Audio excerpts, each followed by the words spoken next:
জনৰ প্ৰতি এটি জীৱৰ অন্যটি জীৱৰ প্ৰতি ঈশ্বৰ মহাজ্ঞানটো আছিল। হৰি ভক্তিৰ বাহিৰে দ্বিতীয় চিন্তা নাছিল। সকলোকে ঈশ্বৰ জ্ঞান কৰাৰ বাবে সত্য যুগত ব্ৰাহ্মণ, ক্ষত্ৰিয়, বৈশ্য, শূদ্ৰ মনুষ্যৰ ভিতৰত যি চাৰিটা ভাগ আছে, সেই চাৰিটা ভাগৰ প্ৰত্যেকটো ভাগৰ ব্যক্তিয়ে জীৱই সমান ৰূপে সত্য যুগত অৱস্থান কৰি আছিল। এতেকে চাৰিও জাতি উত্তম আৰু সমান। সকলো জাতিয়ে ইটো জাতিতকৈ সিটো জাতি কম নহয়, সমান উত্তম আছিল। এৰামে ত্ৰেতাত পাইলে আখি কিনিচিত প্ৰমাদ ভাঙ্গিলে কধৰ্মে ধৰ্মৰ কপাদ শিকালৰ লোক মানে সবে জ্ঞাননিষ্ঠ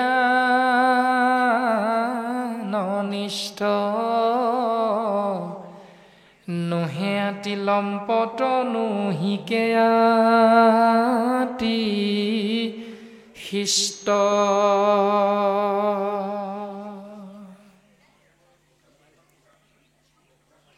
সত্যযুগ পাৰ হৈ যেতিয়া ত্ৰেতা যুগত ভৰি সোমাল, অৰ্থাৎ ত্ৰেতা যুগ পালেহি, সেই ত্ৰেতা যুগত কিঞ্চিত আশী কিঞ্চিত প্ৰমাদ, অকণমান লৰচৰ হৈছে ধৰ্মৰ ভেটিটো, খেলি মেলি হৈছে। সেই খেলি মেলিটো কি?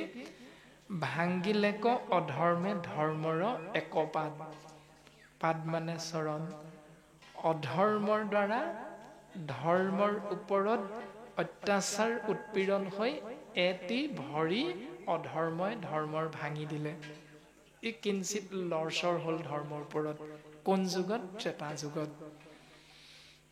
এতিয়া কোন পদ ভাঙিলে? আমাক পদে ক'ব। ধৰ্মৰ চাৰি চৰণ আছিল: তপ, সত্য, দয়া আৰু দান।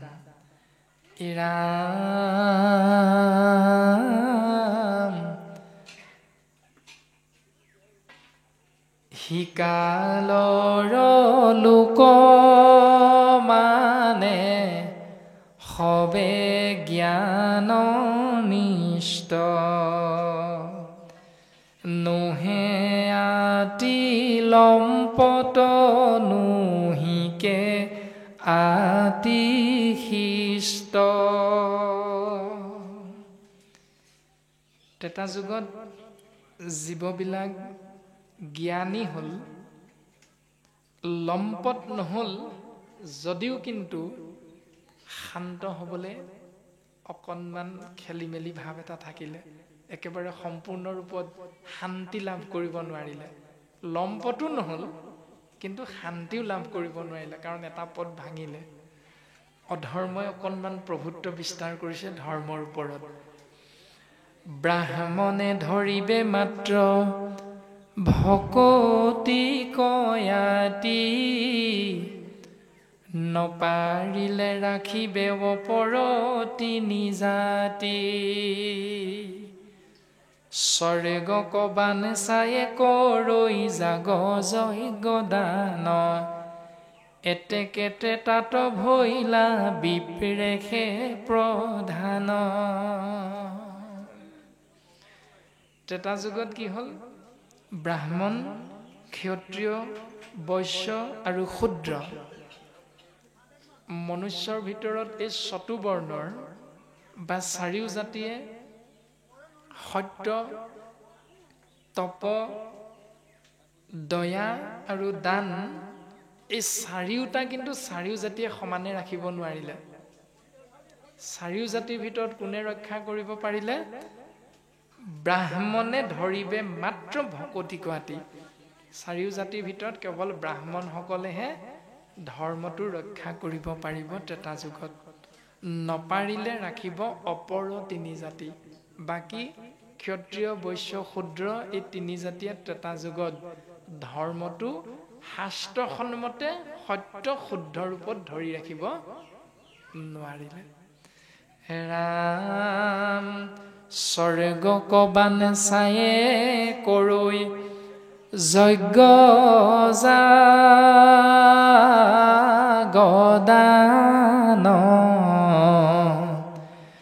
এতেকে ত্ৰেতাত ভৈলা বিপ্ৰেষে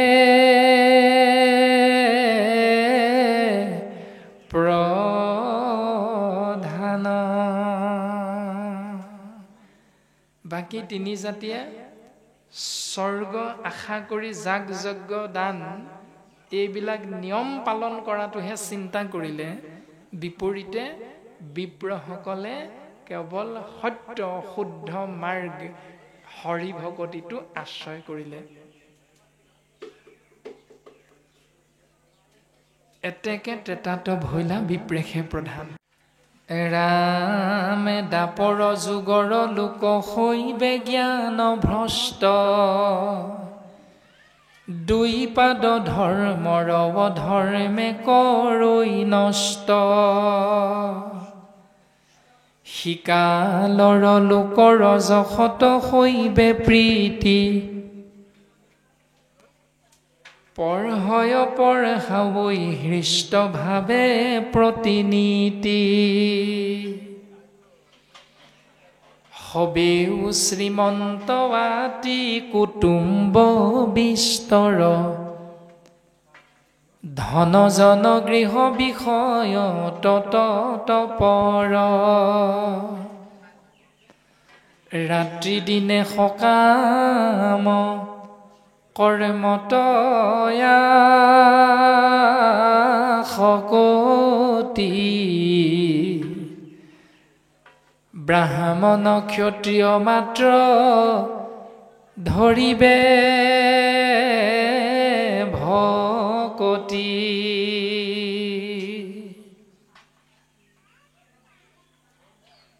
ত্ৰেতা যুগ পাৰ হৈ দাপৰ যুগ আহিব।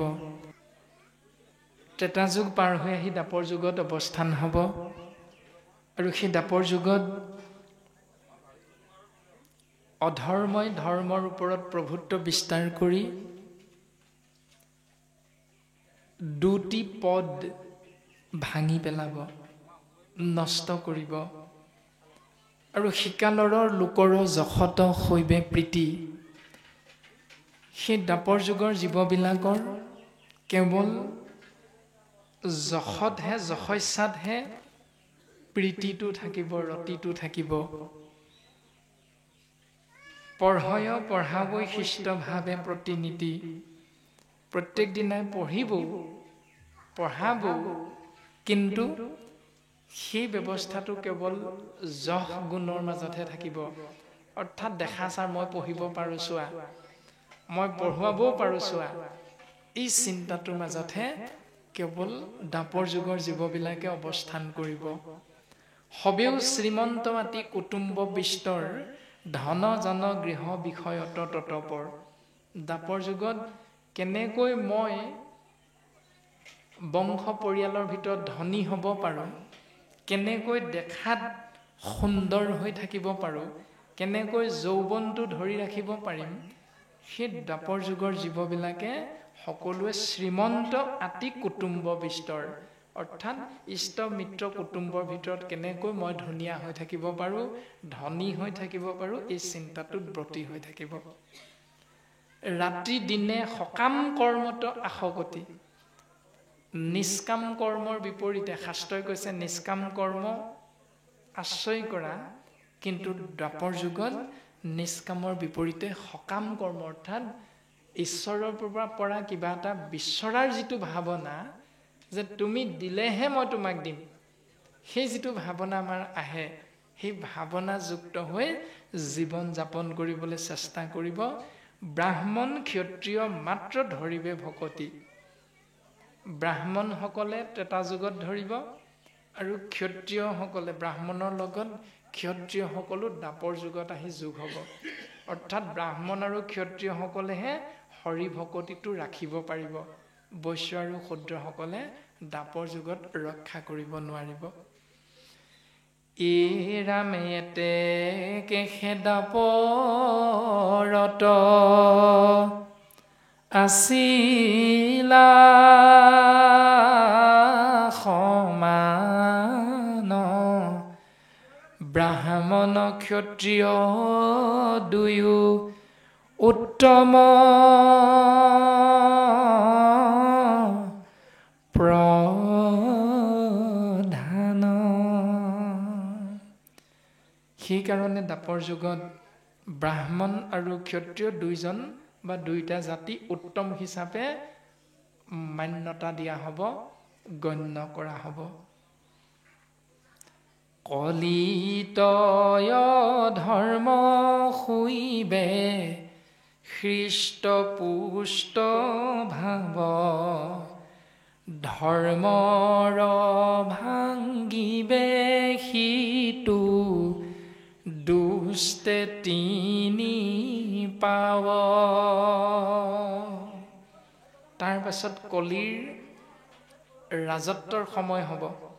সেই কলিৰ ৰাজত্বৰ সময়খিনিত অধৰ্ম একেবাৰে খাই বৈ শকত আৱত হৈ যাব আৰু সেই অধৰ্মই ধৰ্মৰ ওপৰত অত্যাচাৰ উৎপীড়ন কৰি তিনিটা পদে ভাঙি পেলাব, নাইকিয়া কৰি দিব, অৰ্থাৎ প্ৰভুত্ব বিস্তাৰ কৰিব। এৰা চতুৰ্থ চৰণো পাছে কৰিবে কনষ্ট কলিত যতে কলোক ভৈলা ধৰ্ম ভ্ৰষ্ট মিলিবে পৰম লোভ হৈবে অনাচাৰ দাৰুণ নিৰ্দয় যেন ৰাক্ষস আকাৰ। আকৌ কলিয়ে তিনি পদ ভাঙিয়ে কিন্তু ৰৈ নাথাকে, সন্তুষ্ট হৈ বহি নাথাকে। 4 নম্বৰ পদভাগো ভাঙিবলৈ চেষ্টা কৰি থাকিব। চতুৰ্থ চৰণো পাছে কৰিবেক নষ্ট কলিত যতে লোক ভৈলা ধৰ্ম ভ্ৰষ্ট। এনেকৈ কলিৰ কৰাল গ্ৰাসত পৰি জীৱবিলাক 99% আচাৰ ভ্ৰষ্ট হৈ যাব আৰু তেওঁলোকৰ স্বভাৱবিলাক লোভী হ'ব, লোভীয়া হ'ব। তেওঁলোকৰ স্বভাৱবিলাক ক্ৰোধী, অৰ্থাৎ অনবৰতে খঙৰ মাজতে থাকিব, অনবৰতে লোভৰ মাজত থাকিব, বিষয়ৰ প্ৰতি আসক্তি হ'ব। এনেকুৱা স্বভাৱত জীৱবিলাকক হৃদয়হীন একোটা ৰাক্ষস নিচিনা অনুভৱ হ'ব, যে ৰাক্ষসে যাকে পায় তাকে বাছ বিচাৰ নকৰাকৈ এফালৰ পৰা মাৰি খাব লাগে আহাৰ হিচাপে। ঠিক তেনেকৈ আপুনি ময়ো কলিৰ মনুষ্যবিলাকে যি ধৰণে সাত্বিক আহাৰ গ্ৰহণ কৰিবলৈ শাস্ত্ৰই কৈছে, সেই সাত্বিক আহাৰ কেৱল নামখাৰৰ সিদ্ধান্ত মুঠিতহে আমি গ্ৰহণ নকৰোঁ, কিন্তু বিপৰীতে গৃহৰ মধ্যে সকলোৱে গ্ৰহণ কৰোঁ। সেই যিটো ৰাক্ষসৰ আকাৰ বুলি কৈছে, মাত্ৰ এটা নিৰ্দিষ্ট জেগাতহে বিচাৰ কৰিম, বাকীখিনি কিন্তু সময়ত বাছ বিচাৰ নাই, আনিব লাগে আন মাৰ কাট খাওঁ। শাস্ত্ৰ যিমান পঢ়িলেও যি বেদে তোমাক কহে তাক নিতে পঢ়ে, তথাপি অজ্ঞানতাৰ নিতে নিতে চৰে। যি বেদে কেৱল তোমাৰ কথা কৈ আছে প্ৰভু, সেই শাস্ত্ৰ মহাভাগৱত নিতে নিতে পঢ়ি থকাৰ পাছতো, শুনি থকাৰ পাছতো এজন বাপে ধৰ্মালোচনী সভাত নিৰ্দিষ্ট বক্তাৰ ভাষণ দিবলৈ গৈছে। আইগৰাকীয়েও বৰ কৈ থাকে, মোকো এদিন লগত লৈ যাব নোৱাৰেনে? বোলে হ'ব, আজি কালিলৈ ওলাবা, হেৰা ৰাতিপুৱা মই 9 বজাতে যাম, তুমি সিদ্ধান্ত ৰন্ধন কৰি একেবাৰে যোগাৰ কৰি মোৰ লগত ওলাবা, তোমাকো লৈ যাম। আইগৰাকী ৰাতিটোৰ পৰা টোপনি ধৰা নাই, কাইলৈ ময়ো যাম লগত। তাৰপাছত ৰাতিপুৱা সোনকালে উঠি সিদ্ধান্ত ৰন্ধন কৰি গা পা ধুই গুৰু সেৱা কৰি গোটেইখিনি যোগাৰ কৰি বাপকো খোৱালে, নিজেও খালে। তাৰপাছত নিৰ্দিষ্ট বক্তাৰ ভাষণ দিবলৈ সভালৈ 2জন গ'ল। গৈ সভাত সুন্দৰভাৱে বাপজনে নিৰ্দিষ্ট বক্তাৰ ভাষণ ৰাখিলে। কীৰ্তন গ্ৰন্থত আমাৰ কৃপালু শ্ৰীমন্ত শংকৰদেৱ গুৰুজনে আমাক জ্ঞান দিছে, ভাগৱত শাস্ত্ৰত ভগৱন্ত পুৰুষে উদ্ধৱক কৈছে সমস্ত ভূততে ব্যাপী আছো মই হৰি সবাকো মানিবা বিষ্ণু বুদ্ধি কৰি যে সমস্ত ভূততে মই ব্যাপ্তমান আছো গতিকে সকলোকে তুমি বিষ্ণু জ্ঞান কৰিবা নিৰ্দিষ্ট বক্তাৰ ভাষণ দিছে সুন্দৰকৈ আৰু কৃপালু গুৰুজন বস্তুৱে কীৰ্তন গ্ৰন্থত পুনৰ আমাক দৰ্শন কৰাইছে চতুবিংশতি অৱতাৰত যে মৎস্য ৰূপে অৱতাৰ ভৈলা প্ৰথমত উদ্ধাৰিলা বেদ প্ৰভু প্ৰলয় জলত গতিকে মৎস্য মাছ ভগৱন্তৰ প্ৰথম অৱতাৰ মৎস্য ৰূপ ধাৰণ কৰি ভগৱন্তই প্ৰলয়ৰ জলত সত্যব্ৰত ৰাজাক মাৰ্গদৰ্শন কৰাইছিল কুৰ্ম ৰূপ ধাৰণ কৰি দেৱাসুৰক অমৃত মন্থনৰ সময়ত মন্দৰ পৰ্বতক পিঠিত বহুৱাই দেৱাসুৰক সহায় কৰিছিল গতিকে এনেকৈ ভগৱন্ত পুৰুষে ২৪ বাৰ অৱতাৰ ধাৰণ কৰিছে বিভিন্ন জীৱ জন্তুৰ শৰীৰত প্ৰৱেশ কৰি জীৱৰ মংগলৰ অৰ্থে গতিকে সেই জীৱবিলাকক যদি আমি মাৰি কাটি খাওঁ তেতিয়াহ'লে শাস্ত্ৰই তাক ৰাক্ষস অসুৰ বুলি কৈছে গতিকে সেইটো আমি খোৱাৰ পৰা আঁতৰত থাকিব লাগে শাস্ত্ৰই গুৰুজনে আমাক এনেধৰণে সুন্দৰ উপদেশ দিছে জাউৰীয়ে জাউৰীয়ে হাত চাপৰি পৰিছে লাহেকৈ নিৰ্দিষ্ট বক্তাৰ ভাষণ সামৰণি পৰিল বাপ আই দুইজনে মিলি ঘৰলৈ উভতি আহিল ৰাতিৰ সিদ্ধান্ত মুঠি যোগাৰ কৰিলে আই বাপক কৃষ্ণ বুলি কৈ সেৱা কৰিছে বোলে মই আজিহে বুজি পালোঁ আমাৰনো এওঁক কেলে সমাজলৈ বাৰে বাৰে মাতি থাকে ইমান ধুনীয়াকৈ বুজাই দিয়ে মই আজিহে বুজি পালোঁ বাপে সুধিছে হেৰা আইগৰাকী বোলে ৰাতিপুৱা যে ধৰ্মালোচনী সভাভাগলৈ যাওঁতে মাগুৰ মাছৰ তৰকাৰীখন দিছিলা মোক এতিয়া নাই নি অকণমান থৈ নগলা নেকি বৰ ভাল লাগিছিলে ৰাতিপুৱা খাই আইগৰাকীয়ে কৈছে অ' আই আপুনি কি কথা কৈছে এইবোৰ বোলে কিয় আপুনিয়ে ভাষণ দিছিলে মৎস্য ভগৱন্তৰ প্ৰথম অৱতাৰ মই আজিহে বুজি পাইছোঁ গতিকে ৰাতিপুৱা সেই কৰা ভুলটো মই আৰু দ্বিতীয়বাৰ নকৰোঁ বুলি সেই মাগুৰ মাছৰ তৰকাৰীখন মই চোৱা পাতনিত পেলাই দিলোঁ বাপে কৈছে তুমিও কম নহয় দেই বোলে কি হ'ল অ' সেইবিলাক মই ভাষণত কোৱা কথাহে সেইবিলাক মই সভাত কোৱা কথা মিটিঙত কোৱা কথা তুমিনো সেইটোকে বিশ্বাস কৰিব লাগেনে এতিয়া আমাৰো কলিৰ মনুষ্যবিলাকৰ ভাগৱত পঢ়ি পঢ়ি ভাগৱত শুনি শুনি সেই তেনেকুৱা নিয়মবিলাকেই আমি আশ্ৰয় কৰি আছোঁ ৰাম খাইবা কপাৰয় তৃষ্ণা বাঢ়ি যাইব আতি অকাৰ যে কৰিব বৈৰ কলহত প্ৰীতি ব্ৰাহ্মণ ক্ষত্ৰিয় বৈশ্য ইটো তিনি জাতি নুশুনিবে হৰি ভকতিক কাণ পাতি খাবলৈ পাই পাই তৃষ্ণাটো বাঢ়ি বাঢ়ি গৈ থাকিব আৰু অকাৰ্যে বিনা কাৰণতে কৰিব বৈৰ কলহত প্ৰীতি অৰ্থাৎ বিনা কাৰণতে হাই কাজিয়াৰ সূত্ৰপাত ঘটাবলৈ যাব কোনোবা এজনে কৈ দিব হেৰা আমুকে তোমাক কিন্তু এনেকৈ কৈছে আকৌ সাৱধান সেইজনেও গৈ আগপাছ নুগুনি তই মোক সেইদিনা এনেকৈ কৈছিলি বুলি পদূলি মুখতে ধৰিব আগুচি বাছ বিচাৰ নকৰে কলিযুগত কলিৰ প্ৰভাৱত জীৱৰ স্বভাৱবিলাক এনেকুৱা হ'ব ব্ৰাহ্মণেই হওক ক্ষত্ৰিয়ই হওক বৈশ্যই হওক এই তিনি জাতিয়ে কাণ পাতি কৃষ্ণ কথা নুশুনে এতিয়া আমাৰ স্বাভাৱিক স্বভাৱ এটা আপোনালোকে জানে ব্ৰাহ্মণ বুলি ধৰা সেই মহন্তসকলে অনুষ্ঠানলৈ গৈ নামঘৰত সোমাওঁতেই ভকতৰ সংগত কেতিয়াও মূৰটো নুদুৱাই চাবচোন বাৰু পোনে পোনে গৈ তেওঁলোকলৈ পাৰি থোৱা আসন ভাগতহে বহে দ্বিতীয়তে আমাৰ অনুষ্ঠানেই হওক বা যিকোনো অনুষ্ঠানৰ সমাজ ব্যৱস্থাত ৰাতি যেতিয়া কীৰ্তন পাঠ কৰাৰ এটা ব্যৱস্থা থাকিব বা ঘোষা পাঠ কৰাৰ এটা ব্যৱস্থা যেতিয়া থাকিব নামখাৰ লোৱাৰ পাছত ঘোষা পাঠৰ সময়ত আজ্ঞাটো কৰিব লাহেকৈ জুই একুৰাৰ কাষত গৈ ভকতসকলে ল'ব এজনে চেলেং চাদৰখন পিন্ধি গাত লৈ ঠাণ্ডাত কপি কপি যেনে তেনে নিয়মটো ৰক্ষা কৰে আৰু তাৰপিছত ঘড়ীটো চাব এজনে কাণৰ ওচৰত আহি সেই সময় হ'লে 12 বাজি ৰাখিব লাগে এই যিটো ব্যৱস্থা ব্ৰাহ্মণ ক্ষত্ৰিয় বৈশ্য ইটো তিনি জাতি নুশুনিবে হৰি ভকতিক কাণ পাতি মই জানোৱে ঘোষা গোটেইখিনি মুখস্থই আছে আকৌ কি শুনিব লাগে এইজনৰ মুখেৰে এই যিটো ব্যৱস্থা আমাৰ প্ৰত্যেক সমাজতে এনেকুৱা কিছু কিছু খেলি মেলি নিয়ম কিন্তু নথকা নহয় আপোনাৰ হওক বিজ্ঞ গতিকে আমি আজি ল'ৰা পৰহিৰ গীত গাবলৈ যোৱাটো আমাৰ অকণমান ধৃষ্টতাও হ'ব গতিকে আমি সমস্ত জনাৰে চৰণ কমলত সেৱাভাগী পুনশ্চ নিবেদন কৰা হৈছে